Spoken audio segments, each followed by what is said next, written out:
In the early 20th century, philosophers reached a conclusion that seemed harmless. A side remark marking a term from one way of validating knowledge to another. And it stayed that way.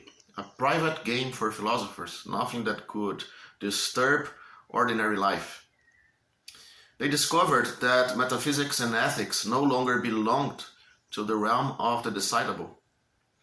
The register of the possible and the impossible, once mirrored by the moral register of duty and prohibition, was replaced by the register of what could be tested, by the contingent ways imagination could create and verify within the methods of empirical science.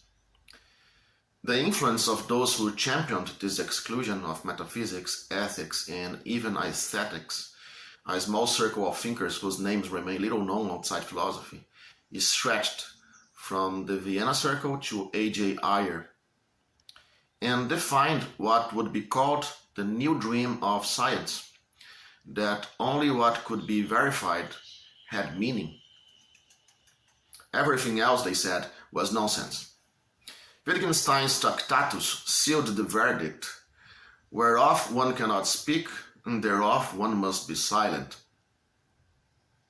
For a while, it seemed that the mystery of meaning had been solved, simply by refusing to ask about it, and coping instead with whatever convergence or methods could reach. Until convergence itself became the problem, because now simulation wears the mask of convergence. The false can pass every test of the true.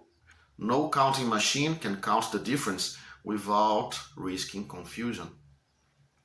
So, ironically, a century later, the question has returned, sharper, more intimate, and harder to dismiss. We may converge, yes, but if no deeper distinction can be made within that convergence, we lose the very measure of what is human, what is art, what is meaning. So now we stand at a turning point when our ability to reorganize ourselves socially, to find a median where human self-awareness can once again gather into unity, can no longer remain silent, nor be left to the ideological manufacture of false hierarchies. If we want to solve this rationally, instead of letting panic and hysteria take over, philosophy must speak again, and not from a subservient position.